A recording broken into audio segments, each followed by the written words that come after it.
कि कुछ लोग जात पात पर बांटकर इस देश को कमजोर करना चाहते हैं, इस देश का नमक खाते हैं और जाके विदेश में भारत के संविधान और भारत के खिलाफ ही बोलते हैं, वैसे लोगों को जनता अब बेनकाब करेगी।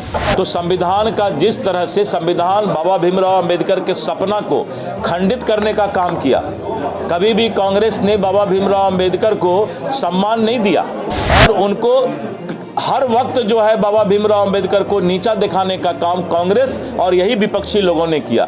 और वोट बैंक के लिए, सिर्फ राजनीति के लिए उनको बाबा भीमराव अंबेडकर जी याद आते हैं।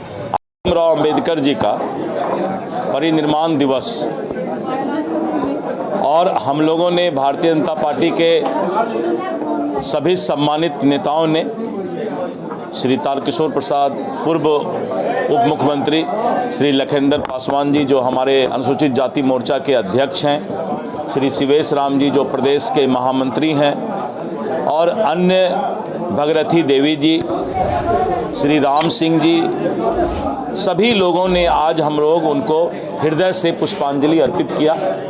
बाबा भीमराव अंबेडकर जी का जो संविधान निर्माता है और आज जिस संविधान के मजबूत लोकतंत्र भारत का बाबा भीमराव अंबेडकर जी के लिखे हुए संविधान से चल रहा है, आज हम उनको नमन करते हैं कि जिस तरह से समाज के अंतिम पंक्ति में बैठे हुए लोगों का संविधान में उन्होंने चिंता किया और आज भारत का संविधान पूरे दुनिया का सबसे मजबूत संविधान माना जाता है और इसका श्रेय बाबा भीमराव अंबेडकर जी को जाता है। उन्होंने एक सपना देखा था इस संविधान के माध्यम से कि समाज के सभी लोगों को बराबर का हक मिले, जीने का हक मिले और एक मजबूत लोकतंत्र के रूप में भारत जो है सबके साथ, सबका साथ और सबका विकास करे।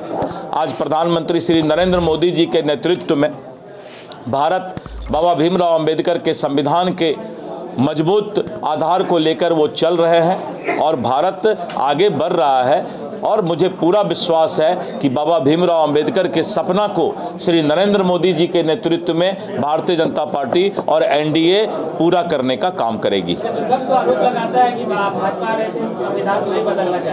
देखिए, अगर पुराना इतिहास आप देखिए तो कांग्रेस के शासन में और पूर्ववर्ती शासन में जिन लोगों ने 70 वर्ष तक जो है इस देश पर राज किया और आपातकाल कोई भूल नहीं सकता है, तो संविधान का जिस तरह से संविधान बाबा भीमराव अंबेडकर के सपना को खंडित करने का काम किया, कभी भी कांग्रेस ने बाबा भीमराव अंबेडकर को सम्मान नहीं दिया।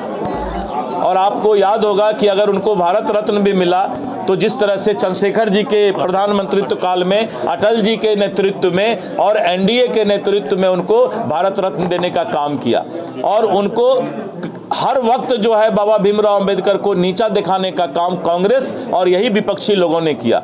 और वोट बैंक के लिए, सिर्फ राजनीति के लिए उनको बाबा भीमराव अंबेडकर जी याद आते हैं। आज नरेंद्र मोदी जी के नेतृत्व में सबका साथ, सबका विकास और सबको आगे ले चलने का काम है, तो विपक्ष का काम है यही काम करना, और कोई काम तो है नहीं उनको। इसी के आधार पर अपना वोट बैंक बनाने का काम करते हैं, लेकिन जनता समझ चुकी है। और आज जिस तरह से पूरे देश की जनता इस बात को समझ रही है कि कुछ लोग जात पात पर बांटकर इस देश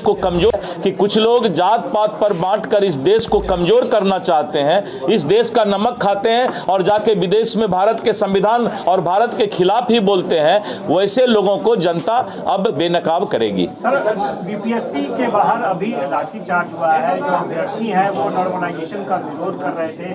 नेता प्रतिपक्ष ने भी कहा था कि सॉल्यूशन निकालिए, नहीं तो आंदोलन होगा। देखिए, नेता प्रतिपक्ष का अब एक ही काम रह गया है कि कहीं पर आग लगे तो उसमें घी डालना। मैं अभी वही बता रहा था कि विपक्ष का काम सिर्फ लोगों को भड़काना नहीं है, विपक्ष का काम है कि सच्चाई के आईने में सरकार को सुझाव देना। तो नेता प्रतिपक्ष का तो यही काम ही है कि पता लगाना कि पूरे बिहार में कहीं कोई हंगामा तो नहीं हो रहा है, तो उसमें जाकर के वो घी रखे हुए हैं पूरा डालने का काम करना। जनता पहचान रही है और इसीलिए उनका जो है नेता का पद भी और प्रतिपक्ष का पद भी। आपने देखा ना बेलागंज में जब वो गए प्रचार करने तो उनको लगा कि अब तो एमवाय फैक्टर में भी नेता प्रतिपक्ष का जादू नहीं चल रहा है। तो पूज्य पिताजी को बेलागंज में बुलाए, लेकिन अब वो भी नहीं चला। इन लोगों को जनता बेनकाब कर रही है। इसी तरह का बात जो भी करेगी सरकार करेगी। अगर उस अभ्यर्थी को कोई दिक्कत है, सरकार एकदम सतर्क है और भावनात्मक फैसला सरकार लेती है हर वक्त, अभ्यर्थी के पक्ष में बात सोचती है। तो ये सब सरकार को सोचना है। उनका तो काम ही है बैठ करके सुबह सुबह तबला बजाना। ढोलक खरीद लिए हैं, सुबह सुबह ढोलक बजा रहे हैं, और क्या करें। यादव कह रहे हैं कि हमारी सरकार बनेगी तो 200 यूनिट बिजली। अभी तो है क्या, अगर हमारा और आपका बेटा प्रतिपक्ष के नेता के इतना पढ़ा लिखा होता तो उसको चपरासियों का नौकरी नहीं मिलता। इससे ज़्यादा हम नहीं बोलेंगे। जो आदमी स्वयं में अपने जीवन में मौका मिला उनको पढ़ने लिखने का, आगे बढ़ने का, लेकिन अगर पिताजी का सहारा नहीं होता तो आज राजनीति में वो नहीं होते।